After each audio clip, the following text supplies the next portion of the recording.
Hi, welcome to the Nourish Curiosity Eat Kindly podcast. My name is Vaughan Clark. I'm a nutritional therapist and I'm more interested in why you eat than what you eat. I work with people who struggle with their relationship with food, who find that they can't maintain a balanced relationship with food and eating. And I work privately and I do workshops. So somebody rang me yesterday and they said, Fawn, I think I'm a food addict. Actually, they said they were a sugar addict. But to me, some people go for savoury, some people go for sweet. Yeah, most people go for sweet things. And it can feel like you're addicted. It feels like you're powerless over food. You can't stop. That you can't imagine a reality where you could live with a balanced relationship with biscuits or chocolate or sugar, where you could make a choice to have them or not. And I can understand that. I can understand that reality completely. And what I say is, yes, it feels like you're addicted to food, but actually what's happened is you've developed a pattern over a lifetime maybe, or over many years, of turning away from uncomfortable emotions and using food as a sort of sedative. It calms you down, it regulates you somehow. And so if you just focus on the food and getting rid of the food, the reasons that you eat will still be there, and you will probably turn to other things to regulate yourself in an unhealthy way. So what I've realized over the years of my own experience in working with people is that it's actually possible to take the focus away from food, learn how to eat when you're hungry, stop when you're full, and deal with all those emotions without using food. And you might be thinking, no, when I want to eat, it's totally overcomes me like a force. It's so powerful. I can't, there's no way I can resist it. And I absolutely understand that. And the reason that it's like a force that comes over you and feels like you're powerless is because it's coming from an unconscious place. It's not like you're consciously choosing to avoid some sort of discomfort like fear, anxiety, boredom, loneliness, overwhelm, tiredness, or just, anxiety. You don't consciously feel that and then go, now I'm going to consciously turn to food. It happens at an unconscious level.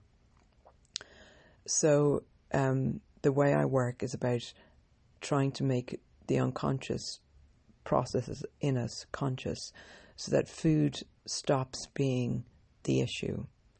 And then once you deal with the unconscious processes, then that spills into everything: the relationships, work,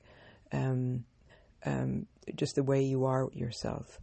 There's a feeling of freedom and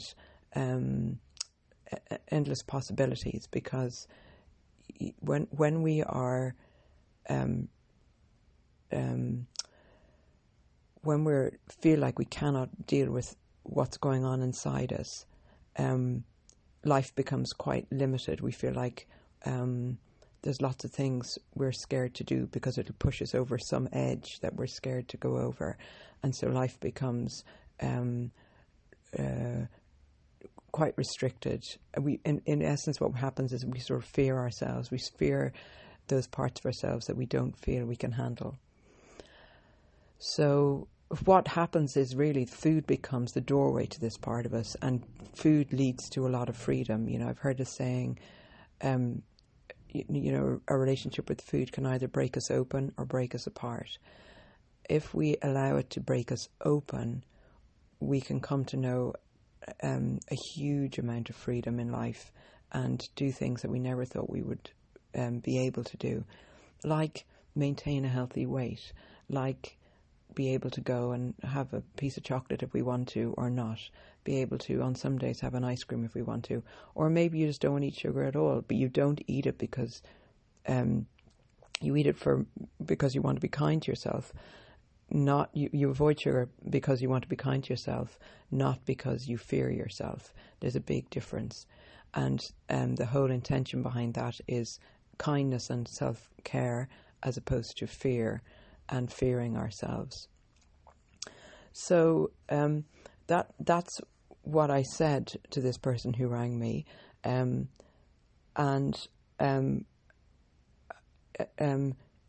know that it could seem like you can't even imagine a life where food doesn't have that pull over you. You know, this person said, no, but you don't understand what I do. I hide food.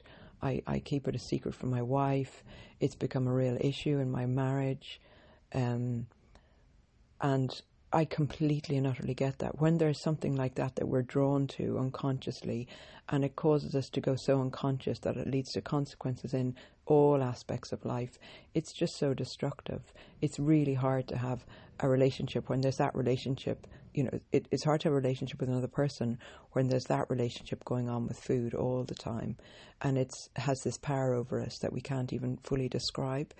And so I totally get it. This person didn't put on weight at that easily, so was still at a normal weight, and that can be even more confusing. People cannot take you seriously if you've not put on weight. A few people have come to me with this where they're at a normal weight but they're still eating in a way that's very compulsive, and it's like people can't take them seriously. But I understand the discomfort and being taken over by a force that feels like it's just taken over our whole being. And it is really unpleasant. Of course, most people come to me, and weight is also a huge issue because they go hand in hand. This weight gain and compulsive eating, there's a shame of the way they eat, and then a shame of the way they're physically manifesting it. Putting on weight, not being able to lose weight, feels like a hopelessness around food and weight loss. And so I totally get all of that. And the other thing I said to this person was, if you choose to make food the problem, and you'll go one of two ways. Okay, so some people are very good at restriction, at dieting, at sort of controlling what they eat. I was one of those people, so I could stick to the diet. But the problem was that if I had one bite off that, I was back to square one again. You know, I couldn't, there was this fear still underlying the diet. Was like, well, I can't go off my diet because I still fear myself. So whilst it worked and whilst I was at a healthy weight, I felt that there was some control, and it did bring peace to a certain extent. There was still an underlying of fear of myself.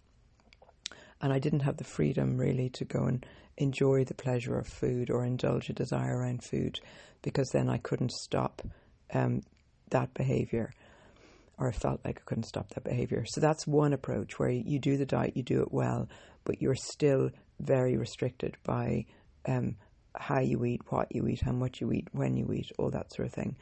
And the other type of person won't be able to even go on the diet at all. The thought of a diet, and they dig their heels in, and they will not do it. Being told what to do, they can't even begin to stick to a diet. They maybe want to stick to a diet. They have all the intentions of sticking to a diet. They might stick on a diet for a morning, for a day, for a week, but then, or for a month, and then they go, feck it, I can't do this. So there's this sort of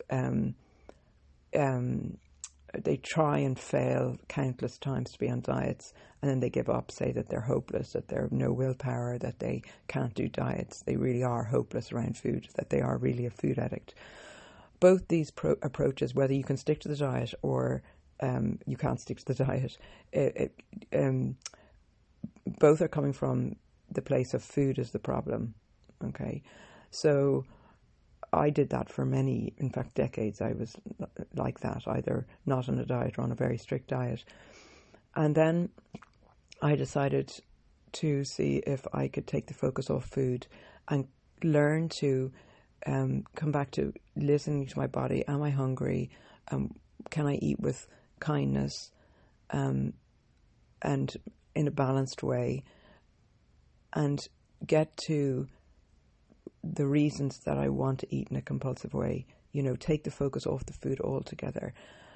And of course it was messy at the beginning, and it's not like I'm on a perfect way of eating all the time. So if I want to overeat, it's like, okay, there's something going on, and that's okay, no big deal. Let's have a look at what's going on, because it's always a sign that there's some disturbance inside, like I have some fear or anxiety. And the only way that I know that I have that is if I'm eating in a sort of compulsive way. And I can eat an apple in a conscious way or a compulsive way, or I could eat chocolate in a compulsive or a conscious way. It's not really about the food. It's about the intent behind it. It's about how I am at an emotional level. So that's the way I work with people. That's what I look for. It's definitely a journey, but I feel it's a really rewarding one. So, and I know that it can be scary going on this journey. So I have a free WhatsApp group that people can join, or we have a Thursday night Zoom meeting. People are free to join in. Just contact me if you'd like to find out more about it, or come and see me privately as a private client. And that's what I offer at the moment. So I hope you found that helpful. Take care.